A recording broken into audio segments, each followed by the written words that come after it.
فقہ اکبر سے عقیدہ امام اعظم ابو حنیفہ کا پڑھ کے تمہیں سنایا، جس کے مطابق ہم سنی ہیں، اور ہماری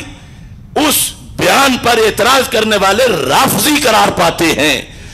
اس کی دلیل میں نے اپنی طرف سے آج صدیوں بعد کہ امام صاحب نے اس کے پیش نظر کہا کہ جب قرآن میں یغفر علی خطیئتی آیا ہے تو امام صاحب کیسے کہہ سکتے تھے کہ ان سے خطا کا صدور ہو ہی نہیں سکتا؟ لہذا امام صاحب نے عقیدہ لکھا، ہم روافض کے دباؤ پہ آ کر آج کہیں کہ نہیں خطا جو ہے وہ نبوت سے نیچے بھی اللہ کے جو محفوظ بندے ہیں ان میں سے اگر کسی کو ہو تو توہین ہو جائے گی، ان کا عقیدہ ضرور ہے مگر وہ خود ذمہ دار ہیں، کیونکہ انہیں مجبوری نہیں نہ قرآن کی نہ حدیث کی، ہمیں قرآن کی بھی مجبوری ہے، حدیث کی بھی مجبوری ہے۔ فَيَذْكُرُ خَطِيئَتَهُ خَطِيئَتَهُ، اس بیس پہ روافض نے کہا بخاری خطائی ہے، انہیں تو حیا نہیں کسی کی کہ یہ حدیث کیوں ذکر کی، وہ کہتے ہیں گھڑ کے ذکر کی، وہ کہہ لیں لیکن میں اور تو نہیں کہہ سکتے کہ گھڑ کے ذکر کی، انہوں نے جانا ہے جہنم میں، ہم نے اسی بخاری کے ہاتھ پہ جانا ہے جنت میں۔ انشاءاللہ قرآن میں خطیہ کا ذکر آیا اور حدیث میں ذکر آیا تو پتہ چلا اب معنی پر اگر کوئی جھگڑا کرتا ہے تو خطا کا اور معنی کوئی کیا کرے گا۔ میں نے اعلیٰ حضرت سے کروا دیا، اپنے گھر میں کنز الایمان سے دیکھ لو۔ ناظرین یہاں پر میں بس اتنی گزارش کرنا چاہوں گا کہ تھوڑا سا آپ اگر سنجیدہ ہو کر اس بات پر غور کریں نا جو جلالی صاحب نے بیان کی ہے، تو آپ کو جو ہے وہ بڑے بڑے قد آور مولوی جامع نظر آئیں گے، جن میں حنیف قریشی صاحب بھی ہیں، جن میں عرفان شاہ صاحب بھی ہیں، منور جماعتی صاحب بھی ہیں، ریاض شاہ صاحب بھی ہیں، اور بھی بڑے بڑے ہیں کہ جو جلالی صاحب کو جو ہے وہ خطائی کہتے ہیں اور خطائی ٹولہ نام جو ہے انہوں نے رکھا ہوا ہے۔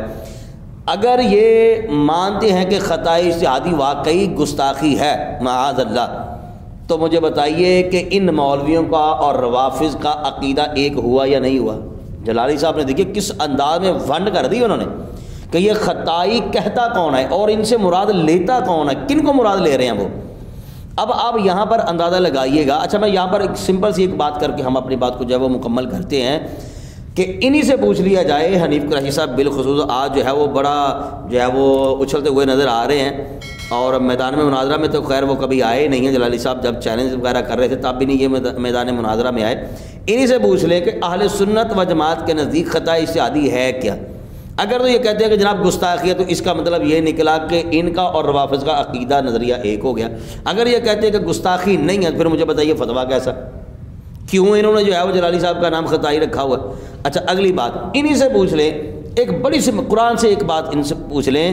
کہ حضرت موسیٰ علیہ السلام نے اپنے بھائی حضرت ہارون علیہ السلام کی داڑھی کو پکڑا، سر کے بالوں کو پکڑا اور گھسیٹا۔ اب ان سے پوچھ لیں کہ کیا اس معاملے میں حضرت موسیٰ علیہ السلام کو معاذ اللہ کیا گناہ گار کہا جائے گا یا حضرت موسیٰ کیا کہا جائے گا؟ انہی سے پوچھ لیں۔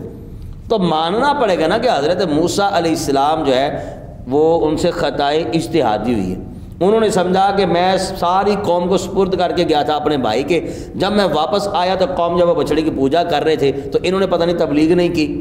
تو حضرت موسیٰ علیہ السلام اس غلط فہمی بظاہر وہ محتاط انداز میں کیا لفظ یہاں پر استعمال ہونے چاہیے، یہ تو بڑے علماء ہی جو ہے وہ بیان کر سکتے ہیں، قبلہ جلالی صاحب جیسے۔ تو بات کرنے والی یہ ہے کہ حضرت موسیٰ علیہ السلام حضرت ہارون، حالانکہ حضرت ہارون علیہ السلام جو ہیں وہ بھائی ہیں اور بھائی بھی ہیں اور اللہ کے نبی بھی ہیں اور پھر عمر میں بڑے بھی ہیں موسیٰ علیہ السلام سے، اگرچہ موسیٰ علیہ السلام جو ہے وہ مرتبے کے لحاظ سے بڑے ہیں لیکن ہارون علیہ السلام عمر کے لحاظ سے بڑے ہیں۔ تو حضرت موسیٰ علیہ السلام ان کو پکڑ کے کھینچ رہے ہیں، تو مجھے بتائیے اب کیا کہا جائے گا حضرت موسیٰ علیہ السلام کے بارے میں؟ تو کہنا پڑے گا نا حضرت موسیٰ علیہ السلام کے بارے میں جناب یہ خطائے اجتہادی ہوئی ان سے، اور پھر خطائے اجتہادی کے بارے میں پوچھ لیں کہ خطائے اجتہادی اہل سنت کے نزدیک ہے کیا؟ تو ماننا تو پڑے گا کہ یہ کوئی فضیلت ہے،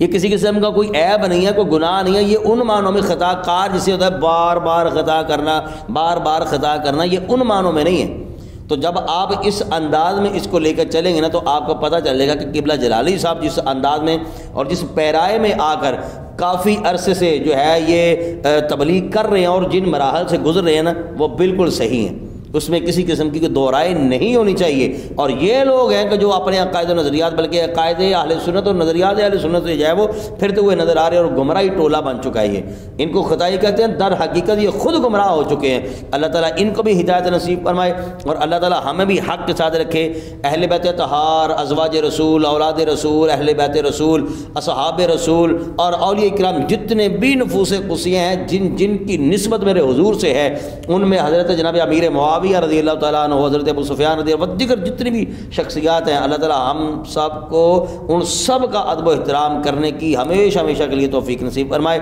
بہت شکریہ، اپنا خیال رکھیے گا، کمنٹ باکس میں اپنی رائے کا اظہار ضرور کیجیے گا۔ السلام علیکم ورحمۃ اللہ وبرکاتہ۔